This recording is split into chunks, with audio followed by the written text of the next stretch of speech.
নমস্কাৰ কি খবৰ মই নিৰঞ্জন বৰা মোৰ ইউটিউব চেনেল নিৰঞ্জন বৰালৈ আপোনালোক সকলোকে স্বাগতম জনাইছো যেহেতু Assam rifle tradesmen and technical rally start হৈ গ'ল এপ্ৰিল মাহৰ 2 পৰা প্ৰায় 22 এপ্ৰিল মানৰ পৰা ল'ৰা-ছোৱালীখিনি পইছে যিসকলে এপ্লাই কৰিছে প্ৰায় মে জুনলৈকে চলিব ৰেলীটো যেহেতু সাফাইলাত বহুত ল'ৰা এপ্লাই কৰিছে আগত মই ডকুমেন্টৰ ওপৰত ভিডিঅ' বনাইছো আৰু আগতে দিছিলে নগালেণ্ডৰ যিটো সুকোভি ট্ৰেইনিং চেণ্টাৰ আছে তাতে পৰা কথা আছিল গোটেইখিনি প্ৰচেছ কিন্তু এতিয়া আমি দেখিলো এডমিট কাৰ্ড আহোতে কাৰ্বি আলঙৰ ডিফু যিটো চেণ্টাৰ আছে তাত বহুত ল'ৰা তাত পৰিছে এতিয়া কথা হ'ল মই ডকুমেন্ট কথা যোৱাকালি ভিডিঅ'টো বনালো আপুনি এতিয়াও যদি চোৱা নাই সেই ভিডিঅ'টো গৈ চাই ল'ব ইয়াত বহুতে প্ৰশ্ন কৰি আছে যে মোৰ এডুকেশ্যন পিআৰচি আছে সেইখনে হ'বনে নহয় আৰু মোৰ ষ্টেটৰ কাষ্টখন আছে তাত চলিব নাই তাৰপিছত মোৰ পুলিচ ভেৰিফিকেশ্যন নাই মই কেনেকৈ আপোনালোকৰ বনাম এতিয়া মই এতিয়ালৈকে বনোৱা নাই গোটেইকেইটা উত্তৰ পাব তাৰপিছত আৰু কৈছে যে আপোনালোকৰ ৰাস্তা কেইপাক মাৰিব লাগিব যেটো ৰাস্তাতে হ'ব কেইপাক মাৰিব গোটেইখিনি কথা কম ভিডিঅ'টো শেষলৈকে চাব ভিডিঅ'টো আৰম্ভ কৰাৰ আগতে মোৰ চেনেলটো যদি এতিয়াও সাবস্ক্ৰাইব কৰা নাই আপোনালোকে সাবস্ক্ৰাইব কৰি কাষতে থকা বেল আইকনটো প্ৰেছ কৰি অল কৰি থৈ দিব তেতিয়াই মই এনেধৰণৰ যিকোনো চাকৰি আপডেট মানে যিখিনি যেতিয়াই যি ৰেলীয়ে নাহক প্ৰতিটো আপডেট দিবলৈ চেষ্টা কৰিছো আপোনালোকৰ প্ৰতিটো নটিফিকেশ্যন পাব এপ্লাই যদি কৰিছে আৰু আগন্তুক দিনত যদি চাকৰি এটা লোৱাৰ সপোন আছে তেন্তে আপোনাৰ সপোনটো দিঠক কৰিব পাৰিব এটাও আপডেট আপোনালোকৰ মিছ নহবৰ বাবে চেনেলটো সাবস্ক্ৰাইব কৰি বেল আইকনটো প্ৰেছ কৰি অল কৰি থৈ দিব আহক এতিয়া আমি ভিডিঅ'টো এটা এটাকৈ আৰম্ভ কৰোঁ প্ৰথম কথা হ'ল Assam rifle tradesmen and technical rally most important ডকুমেণ্টখন হ'ল আপোনালোকে যিখন police character certificate police verification যিখন 6 মাহৰ ভিতৰত হ'ব লাগে এতিয়া যদি আপোনালোকৰ মাৰ্চ এপ্ৰিলত যেটো এপ্লাই হৈছে আপোনালোকৰ মাৰ্চ এপ্ৰিলৰ পৰা আগলৈকে 6 মাহৰ ভিতৰত মানে আপোনাৰ ডিসেম্বৰ জানুৱাৰী ফেব্ৰুৱাৰী মানত বনোৱা হলো হৈ যাব আৰু আজিকালি টেনচন ল'বলগীয়া কথা নাই পুলিচ ভেৰিফিকেশ্যন কোনো ধৰণৰ অফলাইনত নহয় আপোনাৰ অনলাইনতে হয় আপুনি কম্পিউটাৰ দোকানত গৈ আৰু যদি জানে নিজৰ মোবাইলতে এপ্লাই কৰিব পাৰে সেৱা হেতু পোৰ্টেলৰ জৰিয়তে যেটো সেৱা হেতু আসাম পুলিচ সেৱা সেতু যেটো ওয়েবসাইট আছে তাৰ জৰিয়তে কৰিব পাৰে যদি নোৱাৰে হেতুখিনি ইমানখিনি আপোনাৰ মাথা মাৰিব নোৱাৰে গম পাইছো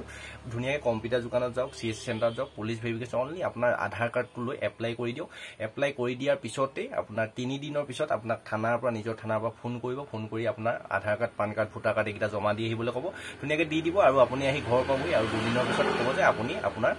পুলিচ ভেৰিফিকেশ্যনখন ডাউনলোড কৰি ল'ব লগালগ আপোনালোকে ডাউনলোড কৰি ল'ব সেইখনে আপোনালোকৰ পুলিচ ভেৰিফিকেশ্যন আৰামছে হৈ যাব বেছি টেনচন ল'বলগীয়া কথা নাই এইখন কেনেদৰে বনাব কেইদিনত কিমান দিনত হয় গম পালে এসপ্তাহৰ ভিতৰত মানে আপোনাৰ পুলিচ ভেৰিফিকেশ্যন হৈ যাব এতিয়াও যেটো যথেষ্ট সময় আছে মানে 3 দিনত আপোনাৰ পুলিচ ভেৰিফিকেশ্যন হৈ যায় বুলি ক'ব পাৰি তাৰ পিছতে আহিলে আপোনালোকৰ এডুকেশ্যন পিআৰচিখন চলিব নাই বহুত সুধি আছে একো নাই টেনচন ল'ব নাই মই আগৰ ভিডিঅ'টো কৈছো আপোনালোকৰ যিখন এডুকেশ্যন পিআৰচি আছে যিখন পিআৰচি আপোনালোকৰ হাতত আছে সেইখনে আপোনাক হৈ যাব Assam rifle tradesmen and technical rally মানে সাফাইলাত আপোনালোকৰ সেইখন ডকুমেন্টে আপোনাৰ হৈ যাব যিখন পিআৰচি এডুকেশ্যন পিআৰচি আছে আৰু কাষ্ট আছে যদি আপোনাৰ ডমিচিয়েল আছে ডমিচিয়েলখন লগত লৈ যাব যদি আছে আপুনি দিব নহলেও আপোনাৰ সেইখনে কাম চলি যাব তাৰ পিছত হ'ল ষ্টেটৰ কাষ্টখন চলিব নাই হলিছে ষ্টেটৰ কাষ্টখনে হ'ব আসাম ৰাইফলৰ কোনো ধৰণৰ চেন্ট্ৰেল কাষ্ট নালাগে ফৰমেট দিয়া নাথাকে অফিচিয়েল নটিফিকেশ্যনত সেইবাবে আপোনাৰ ষ্টেটৰ যিখন কাষ্ট আছে সেইখন কাষ্টে সাৰ্টিফিকেটে লৈ যাব আপোনাৰ সেইখনে কাম হৈ যাব পিআৰচি কাষ্ট যি আছে সেইখনকে লৈ যাব তাৰ পিছত আহিলে আপোনালোকৰ ৰাস্তাটো কেইপাক মাৰিব লাগিব সব ডিফুৰ যিটো চেণ্টাৰ আছে মই নিজে দি পাইছো যদি হেতু ৰাস্তাতে হয়তো দৌৰাব কিন্তু আপ ডাউন আছে ওখ আছে তললে চাপো আছে হেনেকে 5 কিলোমিটাৰ আপুনি দৌৰিবলৈ প্ৰায় দুপাক হ'ব আপোনাৰ দুপাক মান হ'ব 2.5 কিলোমিটাৰ মান হ'ব বা 3 কিলোমিটাৰ বা 2 কিলোমিটাৰ এনেকে ধৰণৰ দুপাকে হ'ব কোনো ধৰণৰ টেনচন ল'বলগীয়া কথা নাই এইকিটাই কোৱেশ্যন আহি আছিল বেছিকে আৰু এটা মোষ্ট ইম্পৰ্টেণ্ট কথা ক'বলৈ থাকি গৈছো কিছুমানৰ যেতিয়া আপুনি লগইন আইডি দিছে তাৰপা যেটো পাসপোৰ্ট বহাইছে ক্যাপচা কোড আহিছে তো বহাইছে আপোনাৰ ডেট অফ বাৰ্থ বহাই দিছে আপোনাৰ এডমিটখন ডাউনলোড হোৱা নাই invalid login ID you are rejected বুলি যদি আহিছে তেন্তে আপোনাৰ এডমিটখন নাহে আপোনাৰ হেতু ৰিজেক্ট কৰিছে গম পালে না আপোনাৰ হেতু এডমিট নাহে কিবা এপ্লাই কৰোঁতে আপোনাক খেলিমেলি কৰিলে সেই কাৰণে আপোনাৰ এপ্লিকেশনটো ৰিজেক্ট কৰি দিলে আৰু মোষ্ট ইম্পৰ্টেন্ট আপোনাৰ যিখন এপ্লিকেশন প্ৰিন্টৰ পেমেন্ট কোটা ৰিসিভ আছিল যিসকল OBC candidate general EWS candidate হয় তেওঁলোকে হেতু লৈ যাব আৰু আপোনাৰ যিখন এপ্লিকেশন ফৰ্ম উলিয়াই থৈছিল নিশ্চয় আৰু মই তেতিয়াই লগালো উলিয়াই থবলৈ কৈছিল আপোনালোকক সেইখন আপোনালোকৰ লগত লৈ যাব আৰু এতিয়াও যদি আপুনি উলিওৱা নাই উলিয়াই ল'ব পাৰিব নিশ্চয় ৱেবসাইটটো খুলি চাই চিতি ল'ব কম্পিউটাৰ দোকানত গৈ সেইখন উলিয়াই লগত লৈ যাব নহলে আপোনালোক ৰিজেক্ট কৰিব আৰু শেষৰটো কথা হ'ল আপোনালোকে ধুনীয়াকৈ প্ৰেক্টিছ কৰক প্ৰেক্টিছ নকৰিলে পাছ নকৰিব পাহাৰত যেহেতু 5 কিলোমিটাৰ দৌৰিব লাগিব ওখ চাপ আপ ডাউনৰ সমান জায়গা নহয় আৰু লগতে ট্ৰেড টেষ্ট সাফাইলাত যদি কৈছে সাফাইলাত ট্ৰেড টেষ্টৰ বিষয়ে বেছি গুৰুত্ব দি যাব নহলে ৰানিং পাস কৰি আপোনাৰ যেহেতু ডকুমেন্ট ভেৰিফিকেশ্যন কৰি লগালক ট্ৰেড টেষ্ট হ'ব ট্ৰেড টেষ্টত যদি ফেল হয় ফেলেই আপুনি ৰানিং পাস কৰিও লাভ নাই হাইট চাৰ্জ কিমান লাগে গোটেইখিনি আগৰ ভিডিঅ' কেইটা লিংক ডেছক্ৰিপশ্যনতে পাই যাব বা ইউটিউব চেনেলটো খুলি হোম পেজটোত চালেও আপুনি গোটেইখিনি ভিডিঅ' পাই যাব হাইট চাৰ্জ কিমান লাগে ৰানিং 5 কিলোমিটাৰ লৰাই গমেই পায় 24 মিনিটৰ সোমাবলৈ এইখিনি গোটেইখিনি তথ্য দি দিলোঁ আৰু হয়তো কুৱেশ্যন নাই বুলি ভাবিছোঁ আৰু এটা যদি কুৱেশ্যন আপোনালোকৰ হয়তো যাব পাৰে কেনেদৰে যাবলৈ আপোনালোকে পাৰিব এতিয়াও সময় যিহেতু আছে আপোনালোকে